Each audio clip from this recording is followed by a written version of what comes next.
All right, welcome everybody. How's everybody doing? Thank you for coming. Hope everybody's well, staying safe and staying positive. Let us know in the chat where you're from and what your favorite stroke is. And we're going to get started. Just FYI, we're going to actually close down the chat here in a couple of minutes just to make sure that, there are so many of y'all here, which is great, but we want to make sure that we don't distract our great presenters today. Some of you may already know me, but for those who don't, my name's Tyler Clary. I've been a clinician with Fitter and Faster for almost 7 years now. I'm from Southern California originally, and I now live in Charlotte, North Carolina. I have a background as a professional swimmer where I was blessed to have had a career on the world stage for about 6 years and was a competitive swimmer for almost 20 years. And I sound really old when I say that. I competed at the 2012 London Olympic Games where I placed 5th in the 200-meter butterfly and won the gold medal in the 200 backstroke and set the Olympic record. I went to college at the University of Michigan, and I studied computer science there, and I'm now the director of sales and marketing at Fitter and Faster.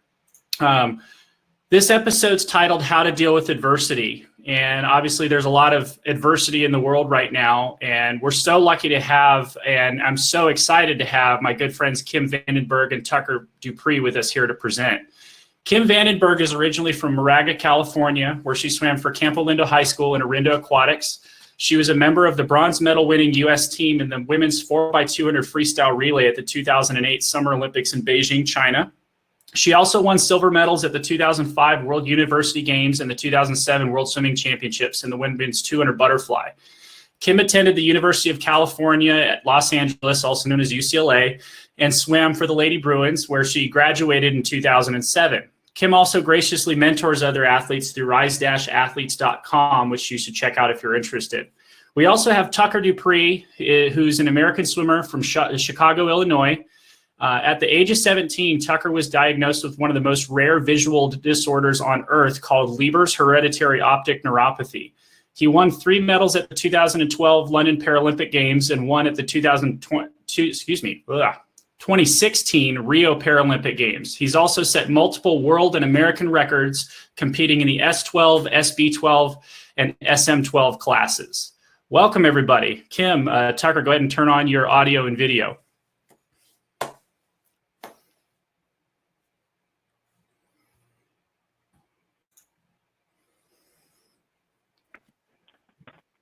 Say hello. Hello. Hey. What's going on? Hope Hi. doing well. We're thrilled to have you here. This is a great topic right now. I feel like, there's a lot going on in the world and everybody's talked about it until we're all sick about it. But, I felt like this is a great topic to have you guys on. Tucker, I've worked with you before at clinics, and you have such an amazing story, and Kim, you have an amazing story as well. So, we're thrilled to have you here. Where are you guys at right now? I'm in Venice, California. I'm in Chicago. Yeah. What do you both do for a living? Well, I mentor athletes through Rise, and I had a swim academy when I lived in Brooklyn, and I just moved here to LA right during the lockdown. So right now everything's shifting and changing, but I work a lot with athletes and I promote women in sports by writing for the Women's Sports Foundation. So I have a background in journalism. Awesome. Tucker, how about you? What are you doing now? So I work in the digital marketing ecosystem at BP, the gas company here in Chicago, and manage a team that does some of the community management for different digital channels. So. Awesome. Well, great. Again, thanks to have you here. Real quick, folks, I'm actually in just a few minutes, I'm going to turn off the chat. But we'd love to hear from all of you. I'm noticing a couple of spammers. I'm going to actually have to kick one of you out right now because we're not here to spam. But I'd actually invite everybody to do the push-up challenge with me right now. And I think Kim's going to help count that out for me. Yeah. So I'm going to do 10 push-ups. All right, count it out. Okay. 1, 2, 3, 4, 5, 6, 7, 8, 9, 10. I invite everybody to do that as well. Man, my face got red. I invite everybody to do that as well. Let us know if you did that. Um, Tyler, I thought it was a 30 push-up challenge. hey, don't make up different rules. Don't make up different rules. I'm pretty sure that's what I saw on Instagram. Well, okay, then maybe I'm making up different rules, and I'm going to stick to my rules. Total double standard, but that's what I'm going to do. So it looks like most people are doing the push-up challenge with us, but not everybody. So about 2/3 of people are doing it, which is awesome. Thank you guys for doing that with us. So I'm going to go ahead and shut off chat for right now, and then we're going to let Kim get started. So bear with me for just a moment. Chat should now be off. All right, so we're going to tee it up with Kim, who's going to go first. She's going to talk us through a little bit of her background, and then share her story, and then we're going to do the exact same thing for Tucker. So that being said, Kim, do you want to tell us a little bit about yourself, and then we'll get into your slides? Yeah, we could post the first slide with some of the pictures right now or anytime in the next couple of minutes. Yeah, these two. So I'm going to just tell my story, my life story in swimming, and lead you through the ups and the downs and what I've learned along the way. I love these two photos. It's me as I think a 3-year-old or a 4-year-old in our backyard pool, which is where I first started swimming. And then the other picture is me, I think it was one of my first summers competing in Northern California, and I was about to swim the 25 butterfly. Butterfly's always been one of my favorite races, as well as freestyle.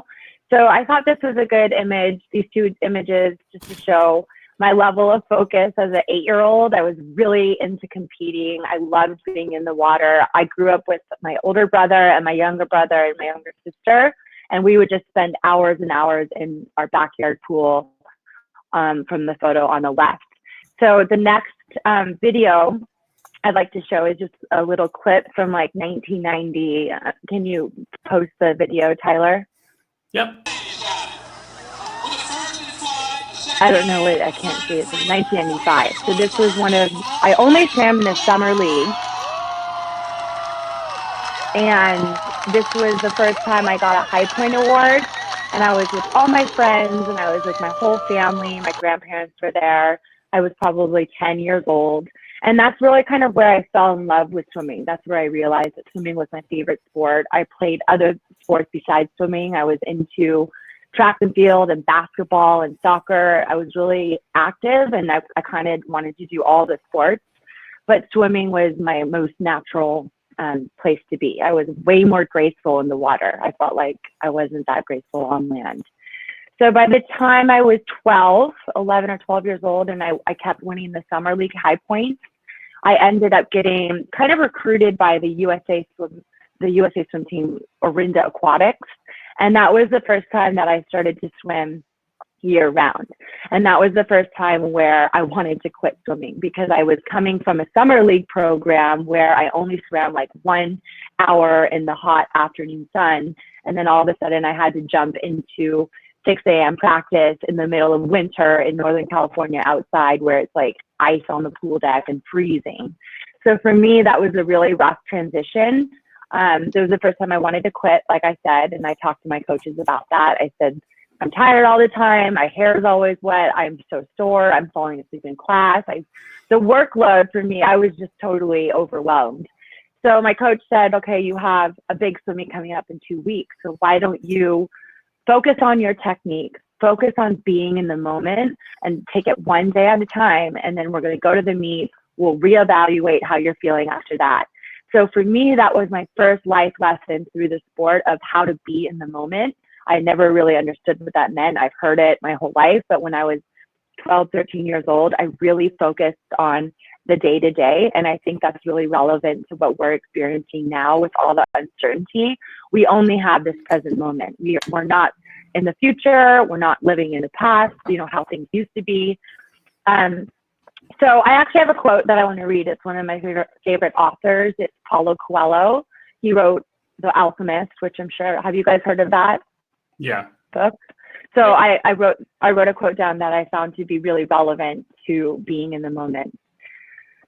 He goes, I don't live in either my past or my future. I'm interested only in the present. If you can concentrate always on the present, you'll be a happy man or woman. Life will be a party for you, a grand festival, because life is the moment we're living right now. And I think that that's really something that carried me through my swimming career, was trying to focus on the present moment and not get worried about what's going to happen at the next competition or what's going to happen down the line.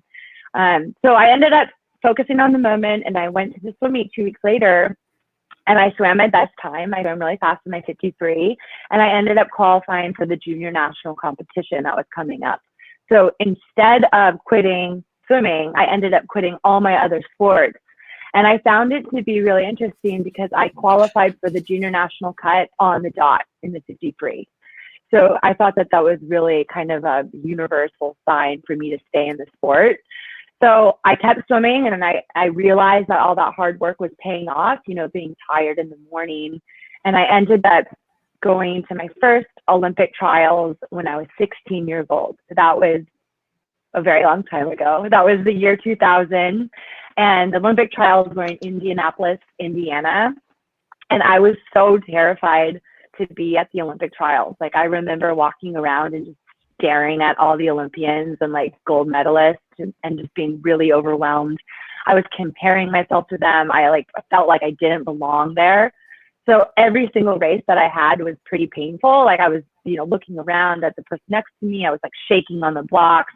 It was also one of the first times that we were able to try those, you know, those long suits. Tyler, do you remember those? Yeah, I remember like those awesome things. To the ankles and the sleeves. Like, it was like sleeve, ankle. It was like the long racing suits. And I thought it was a great idea to try it out at the Olympic trials after never wearing one. So one of my races, it was like the wrong size suit. It like filled up with water and like filled up. It felt like I was swimming in it with a sponge on. Anyway, it was a terrible meet for me. I swam horrible. I didn't make any semis. I didn't make any finals. But that swim meet, that was my first Olympic trials when I was 16. I walked away from that learning a lot more about what I need to do the next time I go to a competition at that level. Like, I was totally focused on the wrong thing. You have zero control over the other person. You only have 100% control of what you can focus on in your own race and your own race strategy. And so I kept going. I ended up going to UCLA. If we could change the next slide to the photos of me competing the breaststroke, which I don't really swim breaststroke, but I was doing IM in this race. So that's backstroke, that's breaststroke. And at UCLA, I really developed into a stronger, more confident athlete. I was doing weights 3 times a week. I had never really done that seriously. We started doing perimeter runs after like a 3-hour practice on a Saturday. So the training increased, and it was also another moment where I wanted to quit. I find that most of my experiences of like wanting to give up on the sport, they were during transitional years. You know, when I was going from summer league to year-round swimming, when I was going to high school to college. So that year, training super hard, I was completely broken down. It was really overwhelming to like manage school, manage swimming, manage travel swim meets. But I was able to communicate that with my coaches, Cindy Gallagher and Greg Meehan. And I had such an amazing upperclassmen. Like, all the girls in my upper class were super supportive. They were all like older sisters to us. So I got through that with the support of my coaches and the support of my team, and understanding that we were all a family going through that struggle together. So by the end of my freshman year, we tapered, I started feeling fast, and I ended up going fast times. And at the time, it was the Pac-10s, not the Pac-12. But I got the Pac-10 Swimmer of the Year, and I realized, okay, if I could, you know, finish freshman year and get best times, then I could definitely do this for another couple of years. So that was a really huge learning experience. It was really painful. But that brings me to my second Olympic trials. So my second Olympic trials, I was a sophomore at UCLA. I was focusing on the 200 butterfly. And at this point, I was swimming with all the girls collegiately. So I kind of knew what to expect going into trials. You know, my first time going into the meet, I was like totally overwhelmed. The second time, I had a better idea. I knew how much pressure I was going to be facing. And I ended up swimming really well in prelims. And then I ended up swimming really well in semifinals. I actually won semifinals and found myself getting ready for the final heat of the 200 fly. And I was able to race my favorite role model in swimming, one of my favorite role models in swimming, Misty Hyman. And so Misty was at the time like the American record holder in the 200 fly. She had just won the gold medal at the Olympics in Sydney, and she was right next to me in this race. So it was kind of this like surreal moment of racing my favorite athlete at the Olympic trials during the final heat in front of like all my friends and family. So I was really excited. That race is definitely one of the races that I remember, because when we went out, I swam my first 3 laps totally in my zone. But then that 4th lap coming off the wall, I started kind of looking around, you know, when you're underwater doing your dolphin kicks. Have you guys ever done that? Yeah. Oh yeah. I'm totally guilty of looking around. It's terrible. It's terrible. But I like the first 3 laps, I was like in my zone, and then it's the last lap and we're all trying to get top 2. So I was like, I have to know like where I am. So I was like kind of looking around, but that moment kind of switched my rhythm. And I think I did too many kicks or something. I took a breath off the wall, it ruined my breathing pattern, started spinning in my head like, oh no, I'm totally messing this up. And that last lap is always painful, as you guys know, in a 200. But I ended up missing the team again. I got 5th place in that race. But that race really changed the course of my swimming career, because I realized I was racing Olympians. I was racing Misty Hyman. I was racing all the girls in the heat. Some of them had already gone to the Olympics. 2 of them are obviously qualified. So it gave me the confidence to keep going after becoming an Olympian, maybe 4 more years away. So I came back, started training harder than ever. Finally, I won nationals in 200 fly the next year. I made the national team, and we started competing internationally at the World Championships and Pan Pacific Games. And I was really lucky to be able to compete against Jessica Schiffer, who was the world record holder in the 200 fly in Australia. Mm-hmm. And that was one of my favorite races, because, you know, Australians love swimming. So competing in Australia, everyone is just like, all the little kids like know your splits, you know, like we go get coffee and the kids swimmers like, in Australia are like rock stars, man. They're absolute rock stars over there. It's so cool. It's so cool. And I had never seen that before. So I was really excited. I was feeling really strong at that meet. And I ended up getting a silver medal in the 200 fly against Jessica. So I was really happy to get a silver medal behind a world record holder. It was also my best time, and it put me top in the country for the U.S. a year out from Beijing. So I was in a pretty good position to make the team in the 200 fly, top American. And at the time, I was really lucky to be able to go train with Michael Phelps and Bob Bowman and their whole team at Michigan. So I would do training trips with them for like 2 to 3 weeks. We'd go to altitude camps, and I would do the triple days with Bob. And I just never worked that hard in my life. We were swimming so much. We were doing so much dry land. I was totally broken down. But because of that training, and I was training with the fastest guys in the world and just trying not to die, you know, I was always choking on their waves. But I ended up going a lot faster in my freestyle. I started going a lot faster in 200 free, a lot faster in the 100 free, because I was doing like 10-400 freestyles to work on my butterfly, you know? The classic Michigan way. Right. So I was like, God, it was definitely a moment in my life where I was like, this is unbelievable. I'm like in a pool with so many amazing athletes. So I learned a lot about how hard I could push myself in the pool. And I ended up swimming best time. I started that leading into Olympic trials in 2008. I was swimming best times in my 100 free, 200 free. So my coach and I sat down and we're like, you could potentially make the team in the 200 fly and the 200 free and maybe even the 100 free. So we had to look at the schedule. And of course, the 200 fly and the 200 free were like back to back at Olympic trials. Like my 200 free final was 15 minutes before my 200 fly semifinal. So it was a pretty intense double.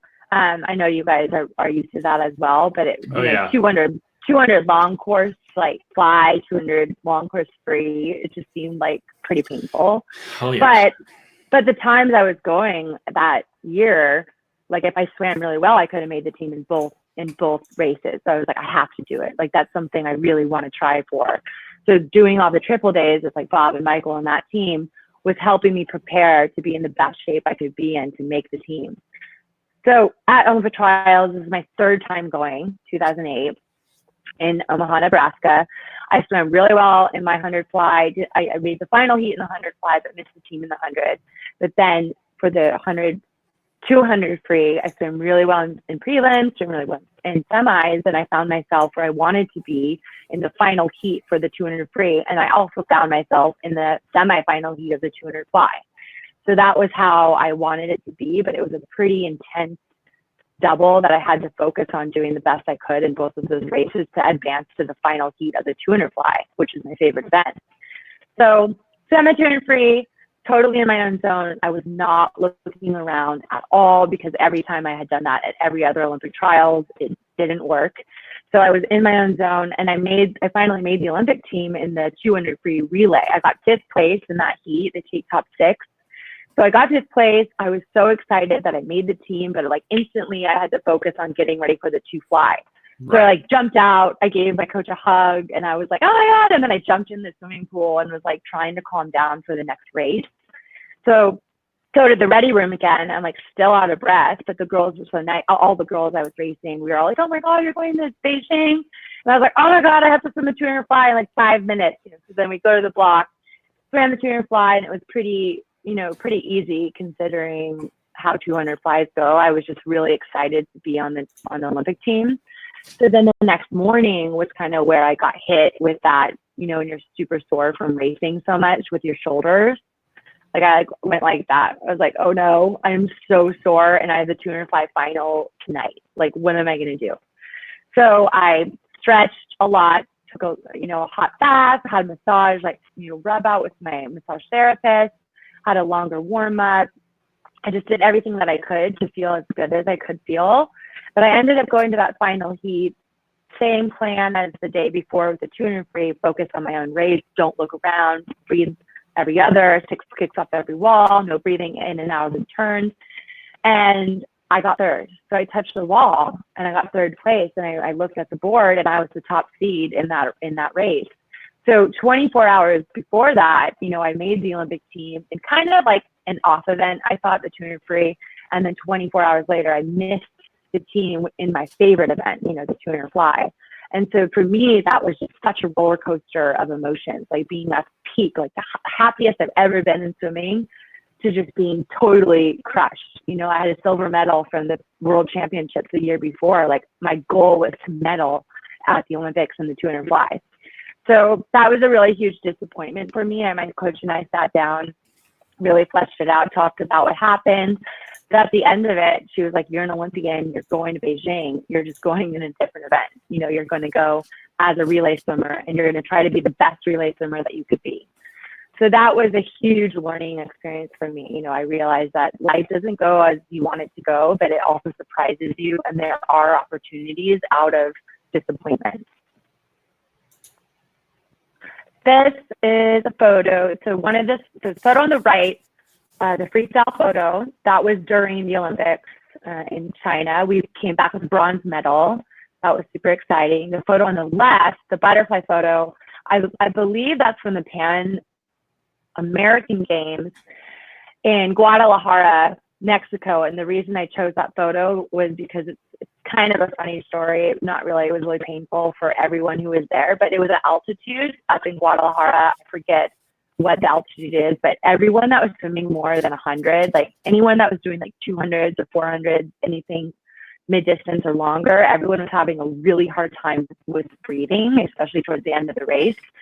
So people. By the way, fun fact, it's actually 5,138 feet above sea level, Guadalajara. Did you just Google that? I did just Google that. He just knows the fact. He just knows it. He just knows I got because that's Tyler. So Tyler, what's the altitude at the Colorado Springs training camp? 7,000, right? It's over 7,000. It's 6,030 feet at the actual city of Colorado Springs. But the pool's like a little more, right? It says 6,000. So yeah. It always felt like it was like pretty intense to breathe. And so I was hearing from like all my teammates, they were like, everyone was like, it really hurts. Maybe change up your breathing pattern for the last 100. So one of the coaches and I, during warm up, I had a good prelim swim. We were getting ready for finals. And he was saying, you know, you should maybe change your breathing pattern for the last 100 at least, you know, maybe the whole race. But I had been training to do 1 up, 1 down forever. That was my breathing pattern that helped me with my rhythm. So I tried a 50 pace in the blocks. I like breathe 2 up, 1 down, and tried a 50 pace in the blocks, breathing every stroke. I did like 2 down, 1 up, and I was changing it all, and it was giving me anxiety because I was like, this isn't, I don't, you know, I'm thinking too much about my breathing pattern versus going 1 up, 1 down and have it be natural.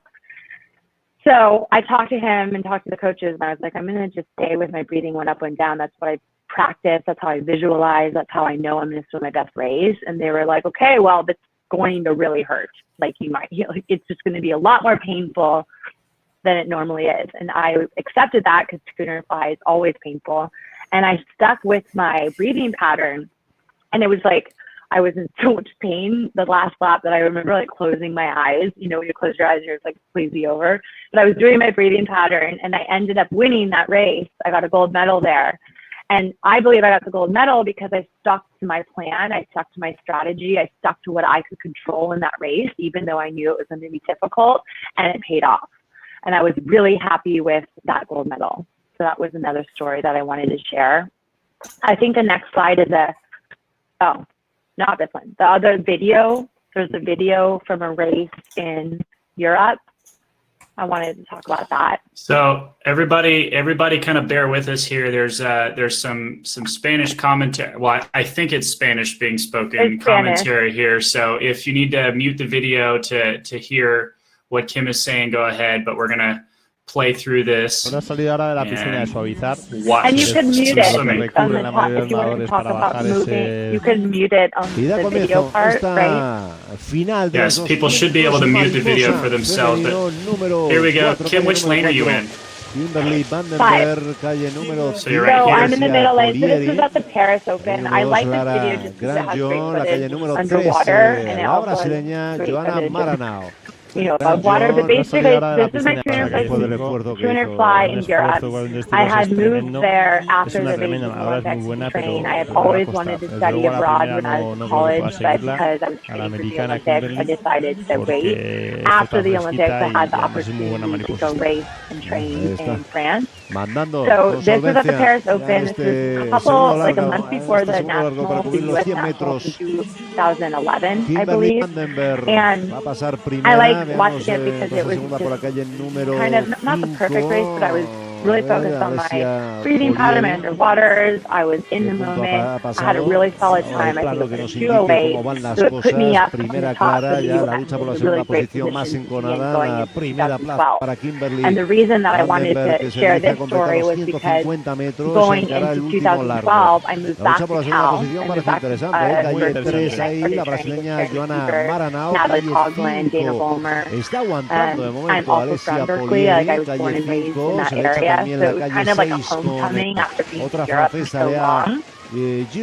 So that next year, when I went to the Olympic trials, I was super focused on 200 fly. That was the event I did in 2008. And I was training more butterfly than I was freestyle. So I go to the Olympic trials for my 4th time in 2012. Swam really well in prelim, won like semifinals, I think. Like, I was really on point. Went to the final heat of the 200 fly, and it was like Groundhog Day. It was like deja vu. I got 3rd place again. So it was the second time I got 3rd place in the 200 fly. But this time, instead of, I won. But this time, instead of making the Olympic team in the relay, I didn't swim well in the 200 free, and so I missed the team. And so that was a moment, a huge setback. It was like I had been training for 4 more years to make the London Olympics in the 200 fly, and I swam well, like at that video I showed you. So it was another moment where I had to reevaluate everything, and I learned so much in that disappointment. I learned how lucky I was. It was like I tried everything I could to make the team, but I came away from that like I have so much support, my family and my friends and my teammates. I was able to train with like the first female Olympic coach, Terry McKeever. I was able to train with the best female athlete or swimmer in the history of our sport, Natalie Coughlin, and become friends with her. So I kind of took away all the experiences that made that journey so worthwhile, even though I wasn't able to go to London, even though I wasn't able to be there and compete at that games. Moving forward, I ended up moving to New York that year. I switched up my whole life. I swam for the New York Athletic Club. There's a video I want to show. That's the last video I have, and it's a meditation video. Do you have that ready to post? I'll post that right now. I'm actually polling everybody to see if they were able to hear Kim or mute the video. It's most people were able to hear you. So which video did you want me to play, Kim? The last video I want to talk about is the meditation video. That was filmed in New York. Mm-hmm. Let's let that one play through, and then we'll talk about it afterwards. Most people were able to hear you and or mute the video, but I want to make sure everybody gets the full experience. So here we go. So should I not talk during the video? Yeah, we'll just let it play through. It's pretty short. Okay. It's like 45 seconds. Okay.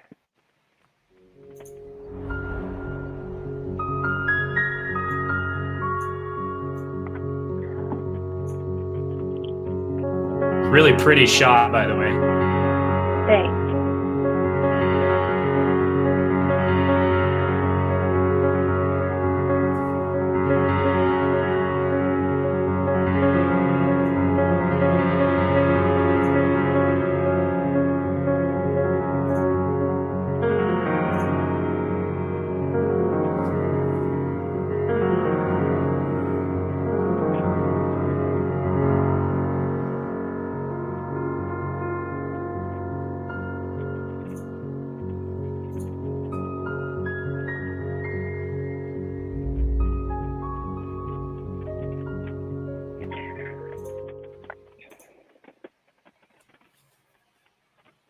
So the reason I chose that video, that was filmed in New York. One of my friends is a piano player. He's a composer. He does these events where he sets up underwater speakers and he plays the piano while you're floating. Sometimes you could swim around, and it's just a really interactive meditation. It's super relaxing. And after missing the team again in between reply and moving to New York, I started to get more into meditation, yoga, and I started realizing that for me, swimming was kind of like a meditation in itself. I found peace of mind just being in the water, not having these huge expectations to make an Olympic team. I just wanted to find peace with the disappointment of missing the team so many times. But I took away from that the gratitude that I talked about. There's a quote, I want to do one more quote that I love about gratitude, and that helps us change our perspectives, especially in adversity, especially in times like this where we don't know what's going to happen next. And it's kind of just talking about how, okay, I'll read it to you. Gratitude can transform any situation. It alters your vibration, moving you from negative energy to positive. It is the quickest, easiest, most powerful way to affect change in your life. Oprah Winfrey said that. I love her books, but I think it's true. I think for me, having that gratitude towards the opportunity to try to make an Olympic team, the fact that I already made the Olympic team in 2008 and I had the opportunity to try again in 2012 was just such a blessing. So I walked away from that with that realization. And I think that in any time that we're facing adversity, the more we could focus on being in the moment, the more we can focus on what we are grateful for and what we do have, like a home, food, friends, FaceTime, webinar offerings. Like there's so much that we're going to be able to explore and create. And I think that's just my main message to everyone is to stay in the moment. That's awesome. No, that's a great message. And I think, your story is one that's, super inspirational because, a lot of people could look at somebody's career that was like yours and could say, over and over and over, she was so close, right? And then she finally made it. And I think that's really that's really common in swimming, right? Like we go through really long periods of time where we're trying to make something happen and it doesn't always work out that way. But, to take a little bit from a a favorite animated movie of all of ours. You just got to keep swimming, right? Just keep swimming. Yeah. And the beauty of this sport is that it's not super glamorous. The beauty of this sport is that there's not a ton of fame that comes with it, but what you get out of it is really pure. And you don't always get out of it something that's directly related to your accolades. And that's exactly what you're getting at. You have all of these experiences throughout your career that have taught you not only so much about how to deal with life and how to deal with adversity, but it's also taught so much about yourself. So thank you for all that. Do you have anything else before we move on to Tucker? I do. It'll be really quick. I don't want to take up all the time, but the last story that well, we tried that video we tried that Facebook video about, do you remember the one, there's one more video that we can't pull that one up. Yeah. Yeah, maybe I could put in the link with the chat for everyone though, if they want to check it out. Or you could also follow me on Kim Swim on Instagram and I could send you the link. Basically after I went to New York, I missed a team. It was my 4th trials. I went back to the Olympic trials for my 5th time, 2016. But this time I came back while I was working. I was working for a women's sports media company and I was training on top of that. And so I was trying to come into that race, into that competition in a more balanced approach. I adjusted my expectations. I just wanted to see what would happen. I was like, however old, 32 at the time. So it was full circle. It was my 5th Olympic trials back in Omaha, Nebraska. I had made the Olympic team there. I had missed the Olympic team there. And this time I'm coming back as an older athlete. And I was only swimming the 100 butterfly. But I remember being in the ready room and there was a girl next to me who was 16, which was how old I was during my first Olympic trials. And she was freaking out. She kept being like, breathing. And she was like, I'm so nervous. She just kept saying that, like, I'm so nervous. And then after like the 3rd time she said that out loud, I just started talking to her. I don't know who she is, but we were talking and I was like, yeah, just breathe. And I was trying to give her some tips. And, we go out to race the 100 fly. And I think she ended up beating me in that race. But for me, it was like, this is so full circle. That's how I felt 16 years ago. I'm not here to make the Olympic team again. I'm just here to experience the amazing opportunity to swim at the Olympic trials for the 5th time. And it was really beautiful. It was just this really beautiful moment where I was behind the blocks. Like, I've been at 5 Olympic trials. I've missed the team 4 times, made the team 1 time. But at the end of the day, it doesn't really matter how many times you went to the Olympics. It matters the lessons that you learned and the lessons that you could help other swimmers in the future. Yeah, it's about the journey, not the destination, right? That's so true. So, all right, well, cool. Thank you very much for that, Kim. There was a lot of really useful information there, and I'm feeling inspired myself. I don't know. Actually, I have a kind of a funny story at the 2016 trials. I had pretty much thought I was going to make the team. Like, I was, Olympic gold medalist from the previous Olympics, and I ended up not making it. And I remember walking out and running into you, Kim, on the way out. And I actually had you sign my my kickboard. Yeah.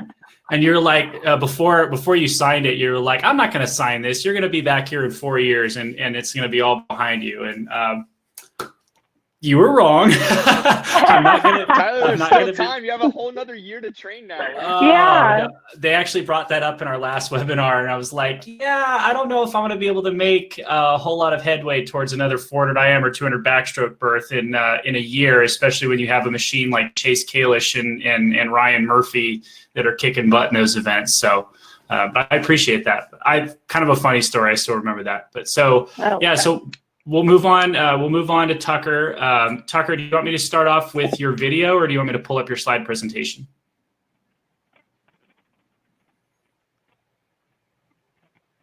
Oh, can you hear me? Sorry, I switched. Yeah, I can hear you. Can you hear me?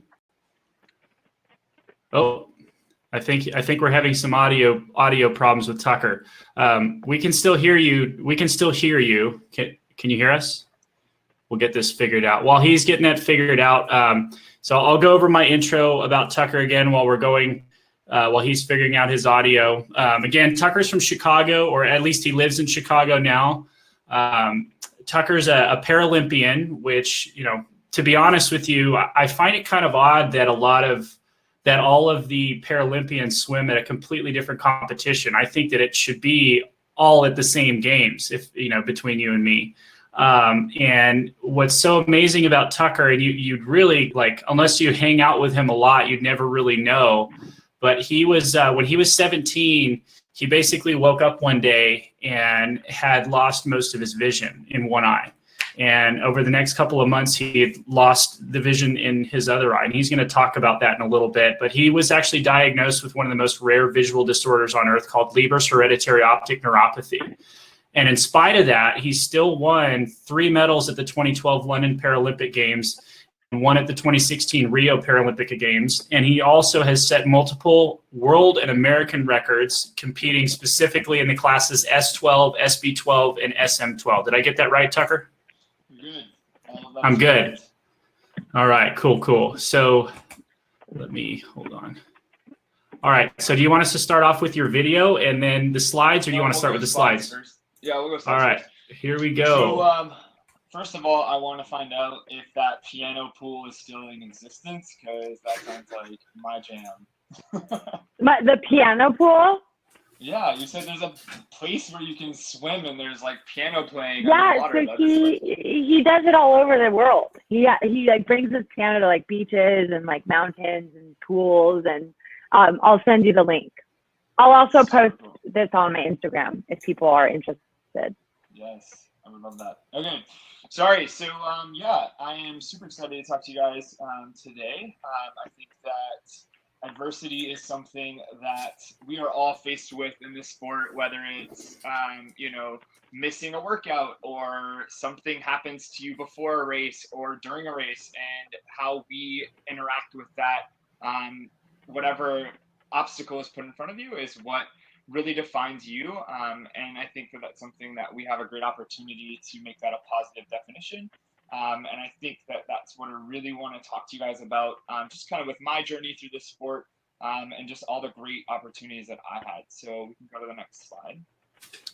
Okay. So growing up, I grew up in North Carolina, actually. I lived there until I was 19 years old. Oh, that's right. I knew that. You're good. And after growing up in North Carolina, I actually didn't start swimming until a very late age. I didn't start swimming until I was 14 years old. It doesn't mean I rolled off the couch and went, from eating snacks all day to trying a sport out. But I just never really had any interest in swimming. It was something that I didn't want to wear a Speedo. It was my older sister's sport, so I just never really had any interest in doing the sport that she did. But I actually played soccer as my main sport in my freshman year of high school. I used to sit in the stands every day, and the coach basically came up to me all the time asking me, you're here, you might as well get in. And I was just like, I don't really want to do this. So I just kept telling him no. And then he made a bet with me where he was like, if you get in and swim and you can make it a whole workout, I'll buy you lunch. And I was like, I can do free food. So I swam the whole workout. I hated every minute of it. I think I looked up a couple of times and the lifeguard was standing up staring at me because I was terrible. Literally board shorts, everything. I was horrible. And so I got out. I did the workout. And he was like, all right, cool, lunch. So that was interesting to me because it wasn't something that I was like, that's it. That wasn't that bad. So I kept coming back to practice, and that was, like I said, my freshman year of high school. So fast forward, next slide, to my senior year of high school. And this is something that I think really hits home for me because I was the team captain on my high school swim team. I had multiple school records on the record board at our pool. And I took swimming a lot more seriously from my freshman year to my senior year of high school, where I was starting to go on recruiting trips, doing everything that I was watching other athletes do. In North Carolina, football is big. So that is kind of like what you saw at our high school. And for me to be a swimmer, looking at colleges to do a sport was just unheard of. And so in 2006 was my senior year of high school. I woke up on October 18th, 2006. And that really changed my life forever on that day. I woke up, I was rubbing my right eye, looking out of my left eye, and I couldn't see a sticker on the middle of my closet door. So I got out of bed, went into the bathroom, took out my contact lens, put new contact lenses in, went into the kitchen, started eating breakfast. And my mom, who was an educator, she was getting ready for school. And I just told her, I was like, hey, for some reason, I can't see out of the middle of my left eye. She was like, that's really weird. I was like, it is pretty weird, but it doesn't hurt. It just feels like it's like starry in the middle. Like I got hit in the head really hard. She was like, well, that's interesting. She's like, go to school after school, give me a call, and we'll, assess from there. So I grabbed the keys to my car, drove to school. Like I said, it was my senior year of high school. So went through all my classes, got out of school, and I covered my right eye when I got back in my car. And I looked out of my left eye and I couldn't see the emblem in the middle of my car steering wheel. So picked up my flip phone, because this was 2006. Some of you might not have even been born. But I actually had, I called my mom and I was like, hey, for some reason I still can't see out of the middle of my left eye. So if any of you have ever been to my clinics, I have a lot of tattoos. And one of the tattoos I have is actually on my forearm right here. And that is the date 10/18/2006, because that day changed my life forever. I went to doctors all over the world actually to figure out why I couldn't see out of the middle of my left eye. So fast forward 2 months, I was diagnosed with a very rare condition called Leber's hereditary optic neuropathy. I was 1 in 9,000 people in human history at that time to have this condition. And the doctor that told me that I was losing my vision basically said something to me that really stuck with me my whole life. She looked at me and she said, you're losing your vision. It's very depressing. You're never going to live an ordinary life.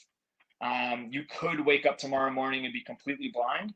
And with the rarity of this disease, you kind of just have to embrace it and figure it out. And for me, my identity at that time was a swimmer. I was going to go swim in college. I had all of these opportunities in front of me, and I basically was being told that I could go completely blind tomorrow.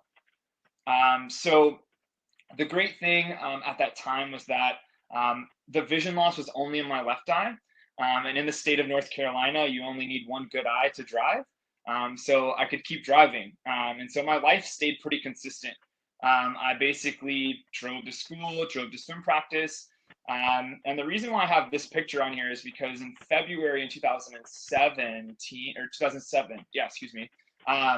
I actually was driving home and I noticed I couldn't see the stoplights out of either of my eyes. So I was very lucky that I was right outside of my parents' neighborhood. So I drove in to their neighborhood and parked the car and pulled the keys out of the ignition and actually pulled my wallet out and held my driver's license and my keys in my hand.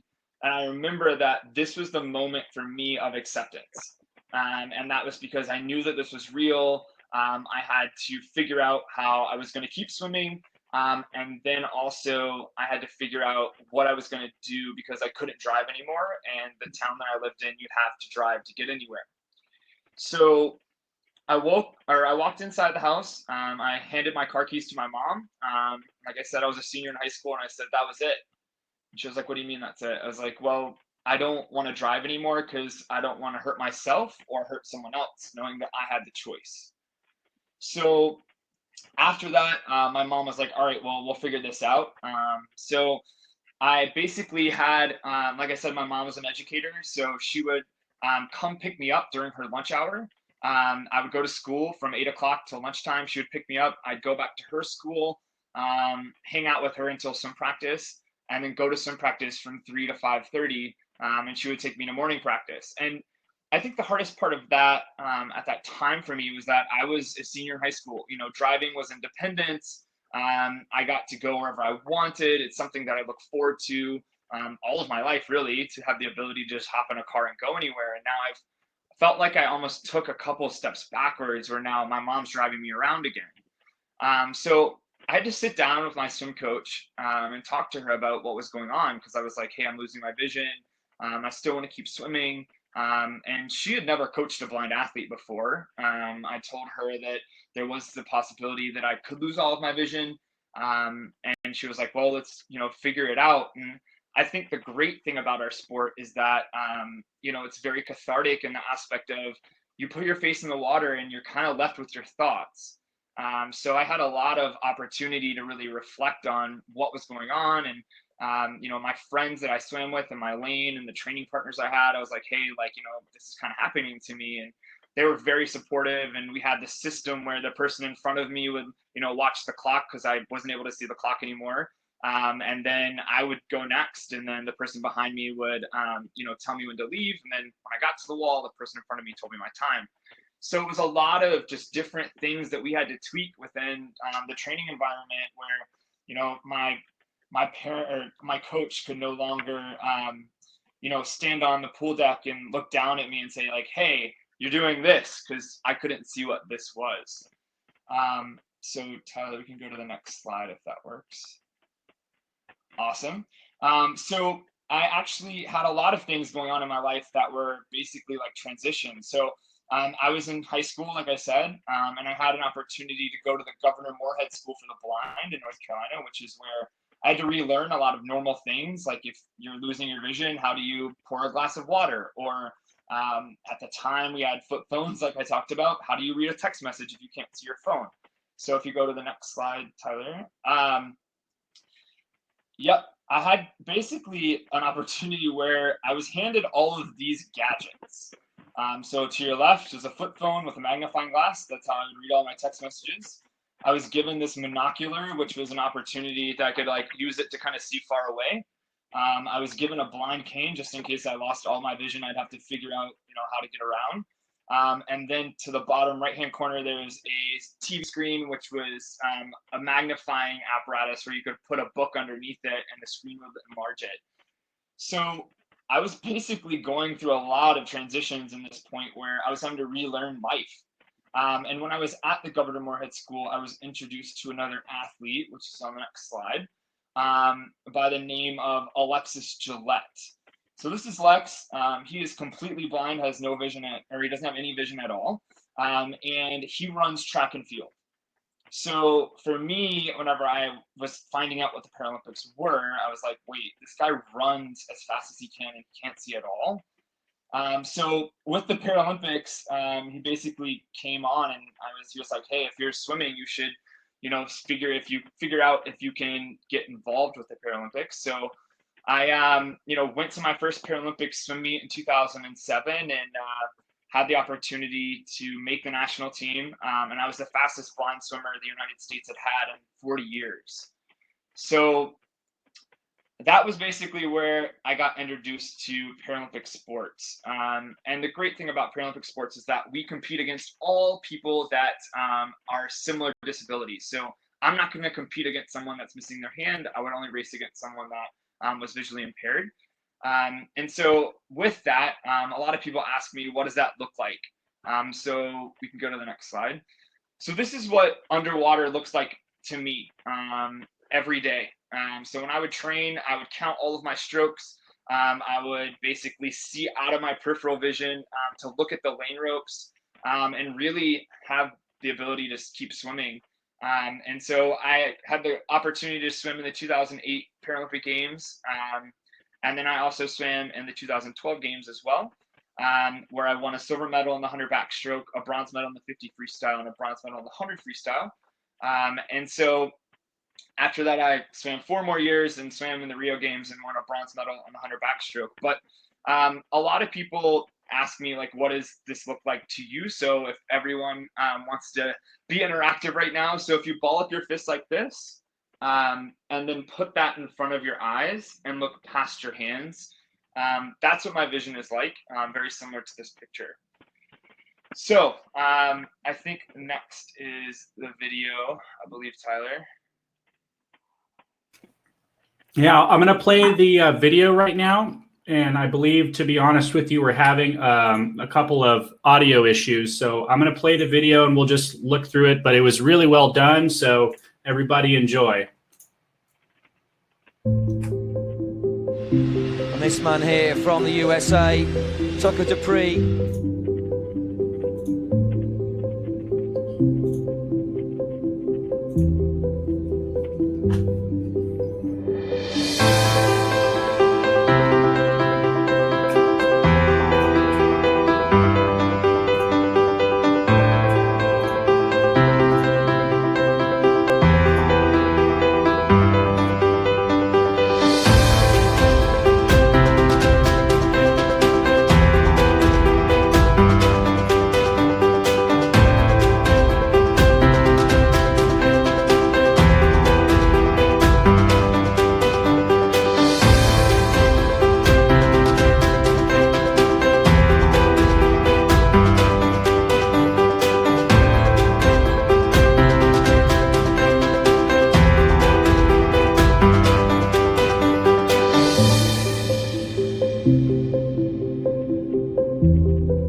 finish with this last story. So going into the 2012 games for me, I was basically up against all of the same competitors that I'd swim against in the World Championships leading up to the 2012 games. And I'd beaten all of these guys multiple times, and I was like very confident going into 2012. And for me, I swam the 100 butterfly, the 400 free, the 50 free, 100 free, and the 100 back. And when I swam the 400 freestyle, I finished 4th. And it was just an event for me to kind of get my feet wet and kind of just figure out what I was going to kind of shake out the nerves of, swimming basically in the Super Bowl with all of the fans and everything. So I wanted to kind of just shake that off. And I swam the 100 butterfly, which I held the world record in at the time. And I touched the wall and got 4th. And after that race, I got out of the pool and I was very frustrated. I didn't know what was going on. I trained all of this time to basically have the same place that I finished in Beijing. And I left the Olympic Village, came back, and my coach had a video for me. And she basically had chopped down 10 seconds of me walking out of the ready room up to the blocks. And she was like, I need you to watch this video and tell me what's wrong with it. And then, once you figure it out, we'll talk about how to get your head back in the game. And I was like, okay. So I kept watching this video and I really didn't understand why she was making me watch this loop of me walking from the ready room to the blocks, ready room to the blocks. And then she looked at me and she was like, you're not even having fun.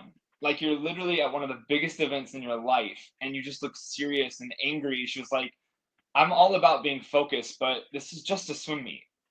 And I was like, yeah. And I remember thinking at that point, for me, I was like, all right, I need to figure this out, because I didn't just train 4 years to finish, 4th for all of my races. So swam the 100 freestyle and I won a bronze medal. And for me, it was a point of, okay, this is real. So like I said, I was racing all visually impaired athletes. So when I touched the wall, I couldn't look back at the scoreboard and tell if I won. And same with the other guys that I swam against. So, when we finished, I was like, did you? So after that, I got out of the pool, and the side of the blocks, actually, you can see in this image as well, there were like strips of light. So if you won a bronze medal, there would be 3 lights lit up, silver medal 2, gold medal, you can figure out that there would be 1. So there was 3 lights lit up, and I got out of the pool and I walked over to the guy that was holding all of my stuff. And I remember telling him, I was like, man, you probably never met someone so excited to get 3rd place before. And he was like, every person before you was just as excited. So I think that that really broke through like the glass ceiling for me.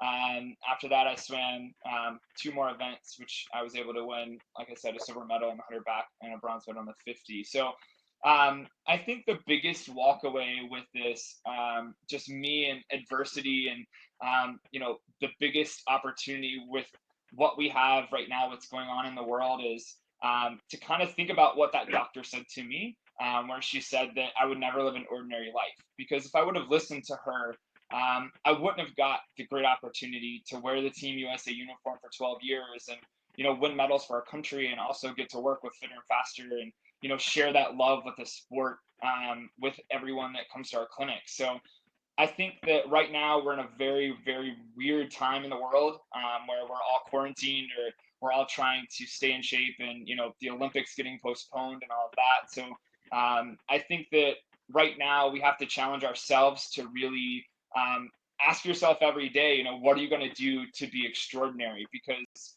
right now this is kind of our new ordinary. We have to go every day and maybe not get to go swim. So what are you doing to stay in shape? Inside, there's a lot of internal things you can do with like meditation, with just mindfulness, and what you're going to do with, when you are able to get back in the pool. But the biggest advice that I could give right now to everyone is something that a coach told to me one time, and I think this is true to what we have to look at right now, is you can only really involve your emotions and the things that you can control. And you're in control of your attitude and what you do right now. And I think it's really easy to kind of get in that negative headspace. But there are a lot of great opportunities ahead of all of us right now in the sport of swimming, coaching, and I think that is where we have to really go from there. So that's all mine. All right. No, that was awesome, Tucker. And like, you know, I've gotten to work with you before, and you know, I met you in 2011 while I was up there for altitude camp.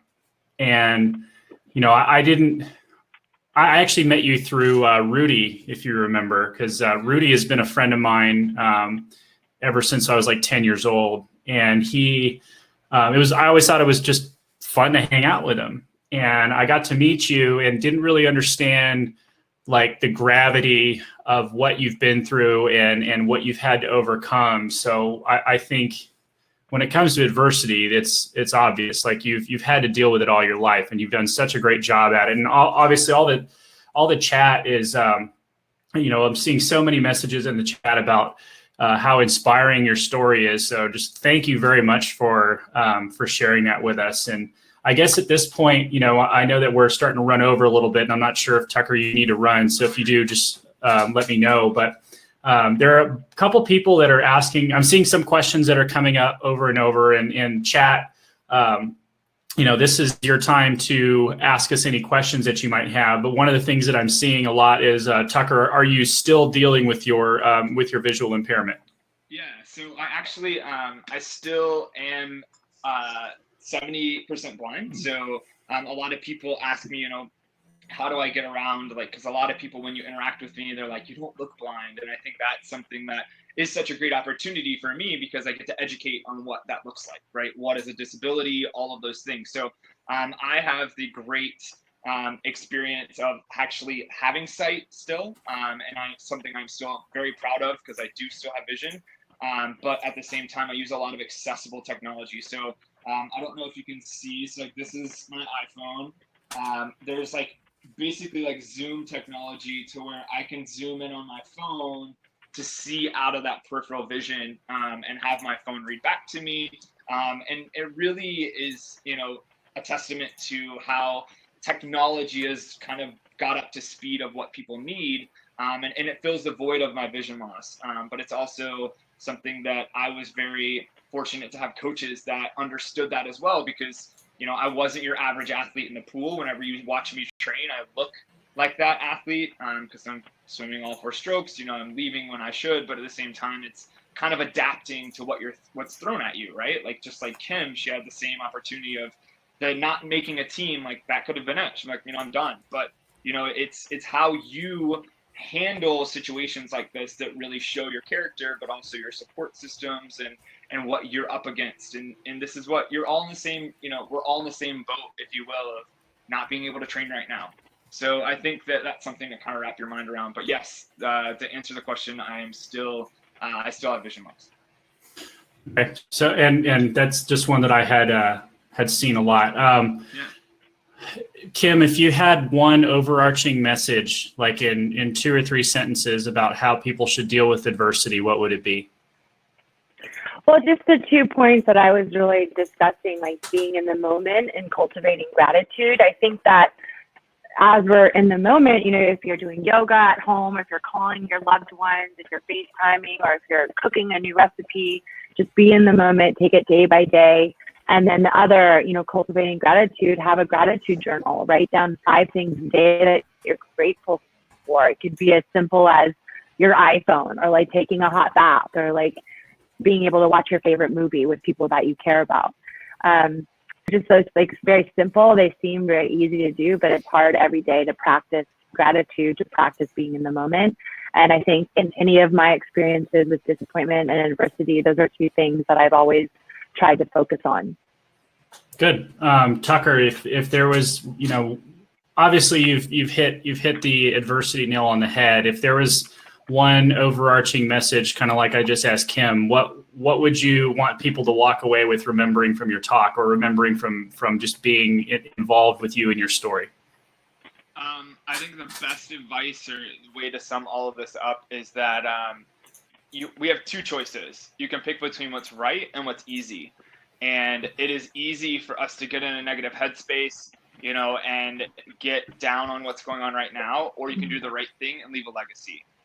And that's what I've had to do through swimming, is that when I lost my vision, I could have made this a negative identity. I could have become depressed and woe is me, or I could do the right thing and show the world what you can do with the disability. And that's the path I chose.